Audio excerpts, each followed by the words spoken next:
Hello दोस्तों, स्वागत है आपका लक्ष्य आईएएस पीसीएस में। और दोस्तों, आज मैं काफ़ी टाइम बाद दोबारा हम इस प्लेटफॉर्म पर लौट रहे हैं क्योंकि काफ़ी बिजी शेड्यूल था। लगातार 3 एग्ज़ाम थे तो उसकी तैयारी में आपके पास काफ़ी बिजी शेड्यूल हो गया था। लेकिन कोई नहीं, हम दोबारा अपने इस लक्ष्य आईएएस पीसीएस प्लेटफॉर्म पर आते हैं।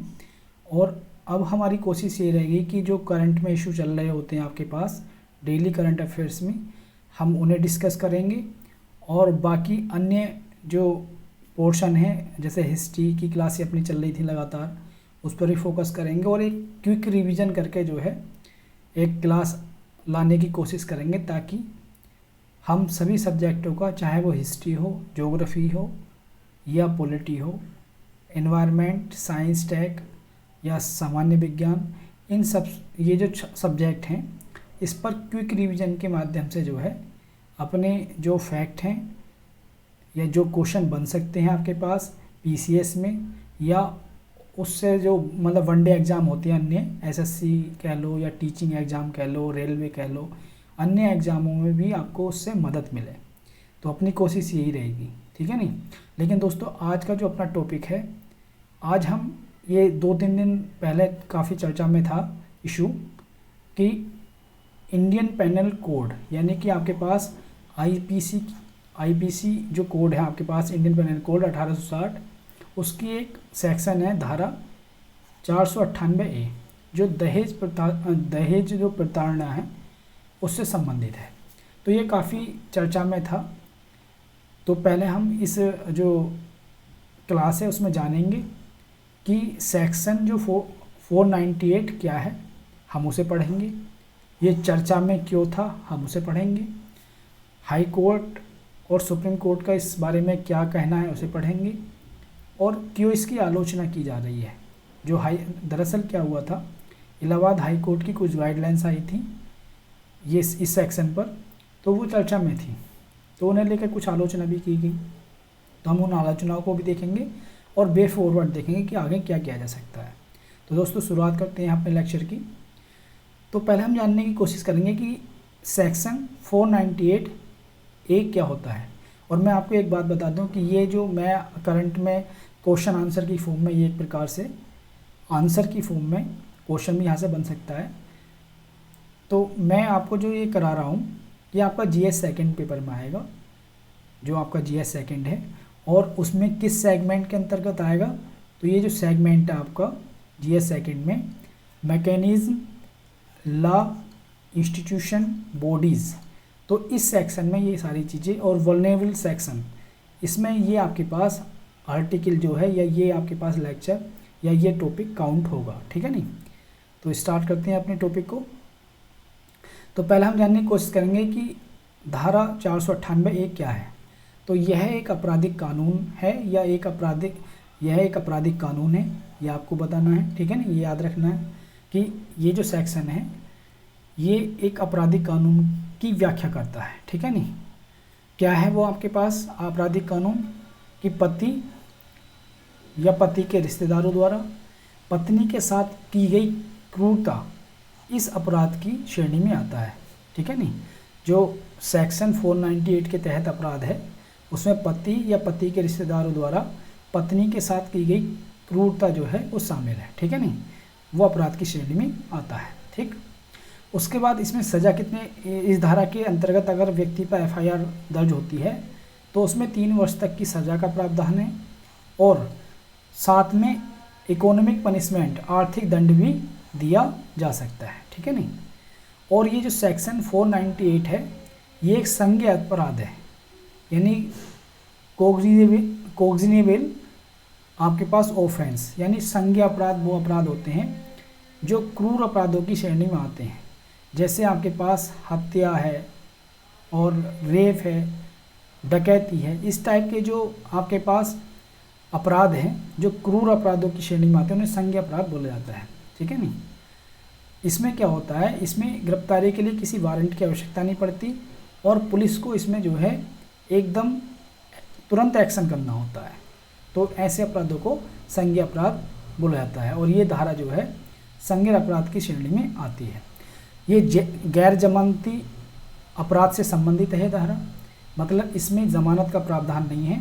अगर किसी व्यक्ति का इस धारा के तहत कोई व्यक्ति गिरफ्तार कर लिया गया है तो उसे कोर्ट के माध्यम से ही ज़मानत मिल सकती है, ठीक है नहीं। अब हम बात करेंगे कि ये धारा जो है, देखो एक होता है संज्ञा अपराध, एक मतलब आपके पास संज्ञा अपराध मैंने आपको बताया कि क्रूर अपराध जो है वो संज्ञा अपराध की श्रेणी में आते हैं, ठीक है नहीं। ये धारा बात ये होती है कि चर्चा में क्यों रही।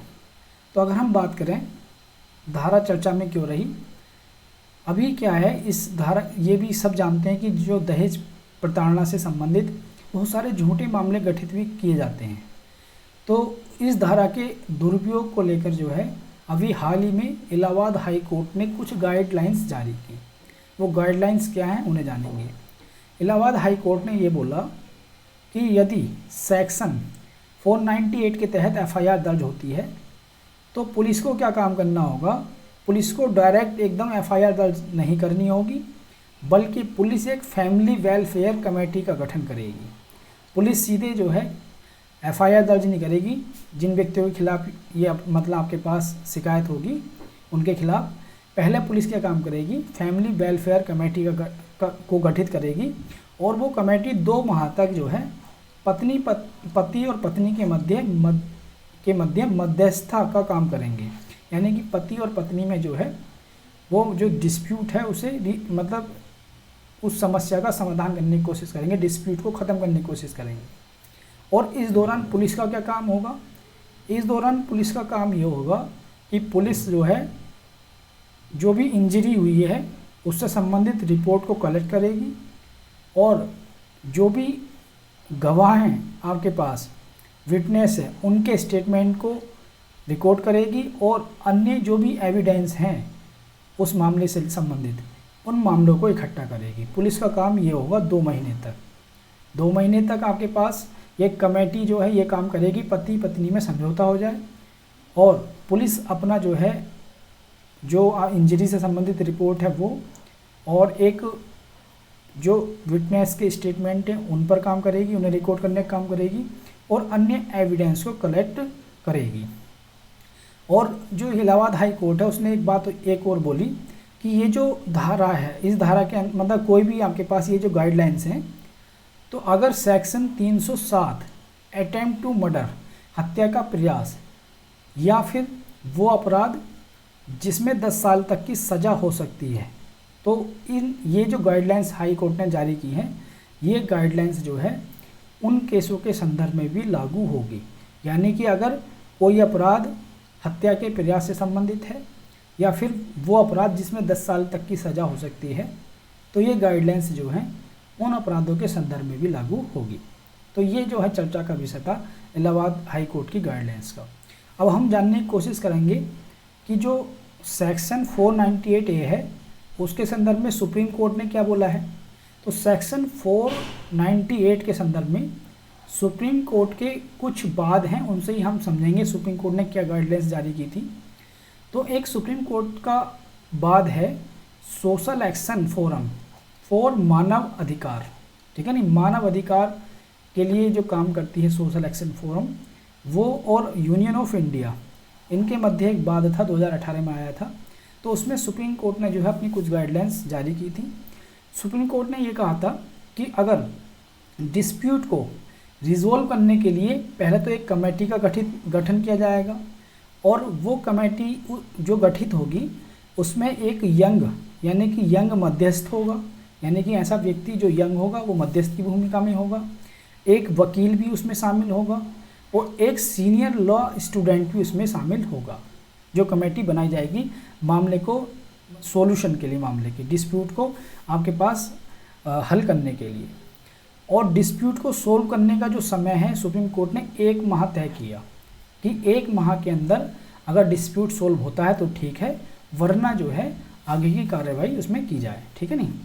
सुप्रीम कोर्ट ने ये भी कहा लेकिन सीआरपीसी की को मतलब जो सीआरपीसी के तहत कार्रवाई की जाती है, जो प्रोसीजर है वो इससे प्रभावित नहीं होगा, ठीक है नहीं। तो दोस्तों यहाँ एक सीआरपीसी वर्ड यूज़ हुआ है, एक आईपीसी वर्ड यूज़ हुआ है शुरू में ही। तो हम थोड़ा सा मैं आपको बता देता हूँ। आईपीसी जो है वो अपराध की व्याख्या को बताती है कि अपराध ये अपराध है, और उस अपराध में क्या सज़ा दी जा सकती है। तो आईपीसी में अपराध की श्रेणी का पता चलता है कि ये अपराध किस श्रेणी में आएगा और इसके लिए क्या सज़ा है। और सीआरपीसी जो होती है उसमें अपराध की प्रक्रिया कैसे लागू होगी, ये सारी चीज़ें दी होती हैं कि अगर मान लो किसी व्यक्ति ने अपराध किया है तो उसके लिए उसे पहले कोर्ट में लाया जाएगा, वकील उसके लिए ये काम करेंगे, उस पर ट्रायल का ये प्रोसीजर होगा। ये सारे प्रोसीजर जो है वो सीआरपीसी में होते हैं, ठीक है नहीं। तो आपको ये समझ में आ जाना चाहिए आईपीसी में अपराध की व्याख्या और उससे संबंधित जो सज़ा का प्रावधान है वो होता है, और सीआरपीसी में जो है सज़ा की प्रक्रिया के बारे में बताया जाता है। तो सुप्रीम कोर्ट ने कहा था कि ये जो कमेटी गठित होगी जो 1 माह में मामले को सोल्व करेगी, तो उससे सीआरपीसी की कोई प्रभावित नहीं होगी। जो सीआरपीसी का जो प्रोसीजर का काम है वो चलता रहेगा, यानी कि व्यक्ति के खिलाफ व्यक्ति को गिरफ्तार भी कर लिया जाएगा, और मतलब गिरफ्तार भी कर सकती है पुलिस अगर पुलिस को लगता है, ठीक है नहीं। और सुप्रीम कोर्ट का एक बात और था आपके पास, कौन सा बात था, राजेश शर्मा, ठीक है नहीं। राजेश शर्मा सुप्रा केस में सुप्रीम कोर्ट ने एक बात और बताई कि यदि पत्नी के शरीर पर चोट के निशान साफ साफ दिखाई दे रहे हैं और मेडिकल रिपोर्ट में भी आ जाता है, तो फिर आपके पास ये जो गाइडलाइंस है सुप्रीम कोर्ट के 1 माह में मामले को सोल्व करना है, ये गाइडलाइंस वहाँ लागू नहीं होंगी, ये सुप्रीम कोर्ट ने वो बताया, ठीक है नहीं। तो इलाहाबाद हाई कोर्ट ने जहाँ अलग गाइडलाइंस जारी की हैं और सुप्रीम कोर्ट ने अपने जो वादों के माध्यम से अपने जो केस वहाँ गए उनके माध्यम से अन्य गाइडलाइन जारी की थी, और सुप्रीम कोर्ट ने अंततः ये यहाँ तक कह दिया था कि जो भी उसका मामले को रिसोल्व करने के लिए या मामले को सोल्व करने के लिए डिस्प्यूट को 1 माह का टाइम है कमेटी के माध्यम से, उससे सीआरपीसी प्रभावित नहीं होगी। जबकि हाई कोर्ट ने कहा कि 2 महीने में कमेटी जो है वो पति पत्नी में समझौता कराने की कोशिश करेगी, ठीक है नहीं। उस दौरान जो है पुलिस का काम केवल एविडेंस इकट्ठे करना या इंजरी से संबंधित जो भी आपके पास रिपोर्ट है वो कलेक्ट करना या विटनेस के जो है स्टेटमेंट को रिकॉर्ड करना शामिल होगा, गिरफ्तार नहीं करेगी पुलिस व्यक्ति को, ठीक है नहीं। अब बात आती है कि इस समय चर्चा में क्यों मतलब इलाहाबाद हाई कोर्ट की जो गाइडलाइंस हैं उसकी आलोचना क्यों की जा रही है, किस आधार पर उसकी आलोचना की जा रही है। तो पहली तो आलोचना यही है आपके पास इलाहाबाद हाई कोर्ट के जो निर्णय की आलोचना हो रही है कि आलोचक ये कहते हैं कि जो सीआरपीसी है आपके पास, ठीक है नहीं, क्रिमिनल प्रोसीजर जो आपके पास व्यवस्था है क्रिमिनल प्रोसीजर की, ठीक है नहीं, मतलब जो क्रिमिनल प्रोसीजर कोड है आपके पास जिसमें ये बताया गया है कि अगर किसी व्यक्ति ने ये अपराध किया है तो उसकी जो सज़ा है उसका प्रावधान ये है, इस टाइप के प्रोसीजर से उसकी सज़ा निर्धारित होगी। तो जब जो आपके पास धारा है 498 है उसके तहत जो अपराध है उसके तहत जो सज़ा दी जाएगी वो सीआरपीसी में स्पष्ट रूप से है।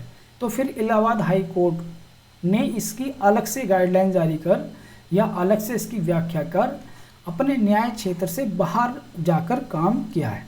जब कोई अगर प्रावधान सीआरपीसी में पहले से जो है लिखा हुआ है कि इस अपराध के लिए ये सज़ा है और ये सज़ा का प्रावधान मतलब इस अपराध के लिए सज़ा की प्रोसीजर ये है, तो फिर इलाहाबाद हाई कोर्ट ने अपनी ओर से जो गाइडलाइन जारी की है तो वो उसने अपने न्याय क्षेत्र से बाहर जाकर कार्य किया है।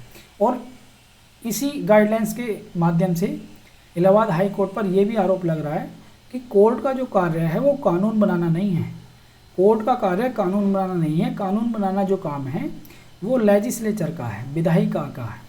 और कोर्ट अगर कानून बनाएगी तो फिर विधायिका का कोई मतलब नहीं बन जाता, ठीक है नहीं। तो इन 2-3 पॉइंटों को लेकर इलाहाबाद हाई कोर्ट की जो गाइडलाइंस हैं उनकी आलोचना हो रही है। और एक और बात, ये बात सत्य है कि काफ़ी मामले झूठे दहेज के मामलों में काफ़ी मामले झूठे होते हैं, लेकिन केवल इस आधार पर सेक्शन जो 498 है उसे कमज़ोर नहीं किया जा सकता। जैसा कि हाई कोर्ट ने अपनी गाइडलाइन जारी की हैं और ये बताया कि 2 माह तक जो है व्यक्ति को गिरफ्तार नहीं किया जा सकता, उससे जो सेक्शन 498 के तहत जो डिटेंस होता है, जो मामला डिस्प्यूट बनता है या मामला बनता है वो कमज़ोर हो जाता है, सेक्शन कमज़ोर हो जाता है, ठीक है नहीं। तो एक आलोचना ये भी है कि भले ही अगर आपके पास झूठे मामले हैं तो अन्य प्रावधान हम कर सकते हैं सुधार के लिए, लेकिन आप सेक्शन 498 को डाइल्यूट मत कीजिए, ठीक है। तो ये 3 बिंदुओं पर जो है कोर्ट की गाइडलाइंस की आलोचना हो रही है।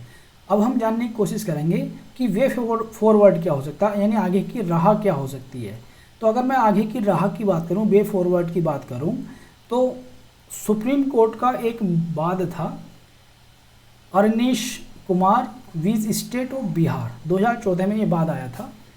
उसमें ये कहा गया था यदि अपराधी सेक्शन 498 के तहत उसे गिरफ्तार, मतलब यदि अपराधी पर सेक्शन 498 के तहत पर्याप्त सबूत हैं गिरफ्तार करने के, तो अपराधी को जो है गिरफ्तार करना चाहिए। यानी कि जो सेक्शन 498 के तहत जो अपराध के साइन हैं, अगर वो सारे सबूत जो है व्यक्ति के खिलाफ मिलते हैं तो फिर व्यक्ति को गिरफ्तार कर लेना चाहिए।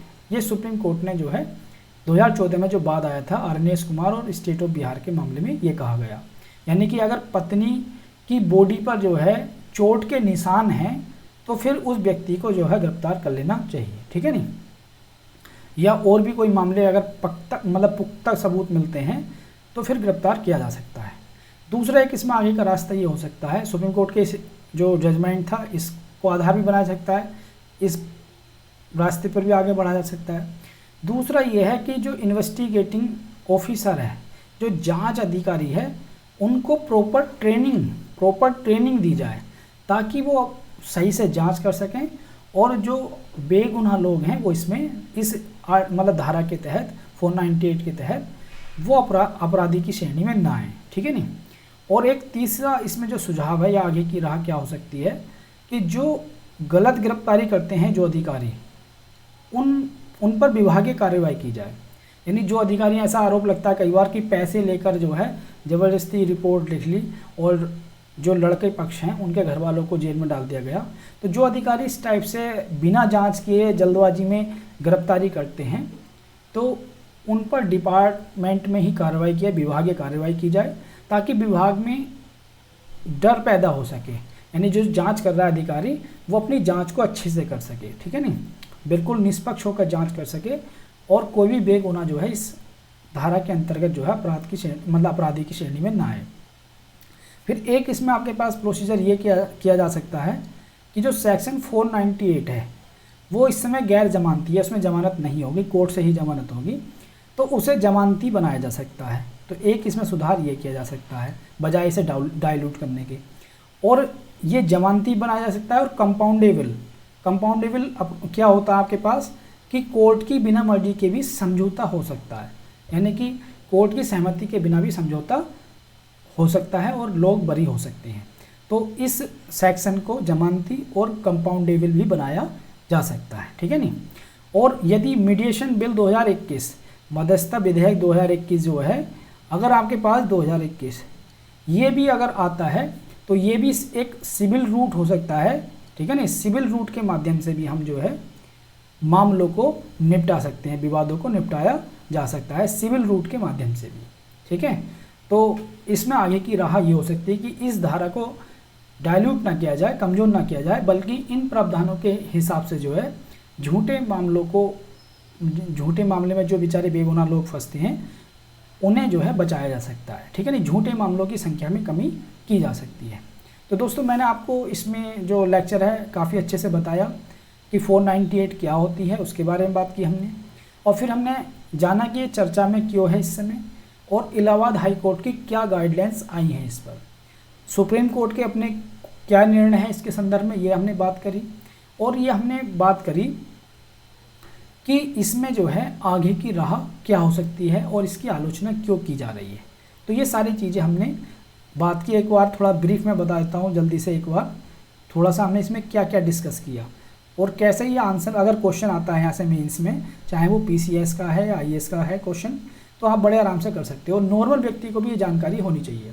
तो पहले हमने बताया कि सेक्शन 498 क्या है, इस पर हमने चर्चा की। तो अगर आता है क्वेश्चन तो पहले आप उसके बारे में लिखोगे। चर्चा में क्यों रहा, हमने ये बताया कि हाई कोर्ट की गाइडलाइंस को लेकर चर्चा में रहा।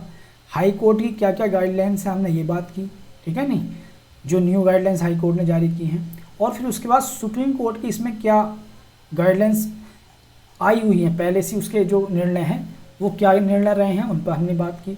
और फिर आलोचना, ये जो गाइडलाइंस आई हैं सुप्रीम कोर्ट व हाई कोर्ट की, उनकी आलोचना क्यों की जा रही है हमने उस पर बात की। तो ये क्वेश्चन का मुख्य पार्ट हो जाते हैं। और उसके बाद जो है आगे की राह, जो कॉन्क्लूजन है, आगे की राह में हम क्या सुझाव दे सकते हैं कि धारा जो सेक्शन 498 है वो डाइल्यूट भी ना हो, और उसके तहत जो झूठे मामले दर्ज किए जाते हैं उनमें भी कमी आए, और जो बेचारे अपराधी नहीं हैं, ठीक है नहीं, बेगुनाह लोगों को जो अपराधी की श्रेणी में होने से बचाया जा सके, या बेगुनाह लोगों को जेल जाने से बचाया जा सके। तो दोस्तों ये अपना इस टाइप से मैं कोशिश करूँगा कि डेली करंट अफेयर पर जो भी मतलब आपके पास अच्छे आर्टिकल होते हैं और जो भी क्वेश्चन बन सकते हैं, चाहे वो यूपीएससी है या पीसीएस है, कोई किसी भी स्टेट का वो क्वेश्चन बना सकता है, तो मेरी कोशिश ये रहेगी कि महत्वपूर्ण टॉपिकों को आपके सामने लाना, ठीक है। तो अब हम लगातार कोशिश करेंगे कि इस प्लेटफॉर्म पर कंटिन्यू रहें, क्योंकि काफ़ी लंबा गैप भी हो चुका है, काफ़ी दिनों बाद मैं प्लेटफॉर्म पर आया हूँ, क्योंकि काफ़ी बिजी शेड्यूल था, मैंने आपसे बताया, एग्ज़ाम थे 2-3 तो उसी में लगे हुए थे। लेकिन अब मेरी कोशिश रहेगी कि आपको मैं डेली करंट अफेयर के जो फेमस आपके पास इशू हैं उससे अवगत करा सकूँ क्वेश्चन आंसर की फॉर्म में, ठीक है नहीं, जिससे आप इस जो मैटर है उसका अपने आंसर में भी यूज कर सको। और अन्य कोशिश ये भी रहेगी कि जो हम अपनी हिस्ट्री की क्लास लेकर चल रहे थे उसे भी कंटिन्यू करेंगे जैसे समय मिलेगा, और बाकी जो है क्विक रिवीजन के माध्यम से जो है आपका जल्दी जो है वन लाइनर की फॉर्म में सभी सब्जेक्टों का रिवीजन भी कराया जाएगा। तो ठीक है दोस्तों, मिलते हैं फिर नए टॉपिक के साथ। अगर आपको वीडियो अच्छा लगता है, आपको अच्छा लगता है मेरे प्रयास, तो चैनल को सब्सक्राइब कीजिए और वीडियो को ज़्यादा से ज़्यादा लाइक और शेयर कीजिए। मिलते हैं फिर नेक्स्ट टॉपिक में।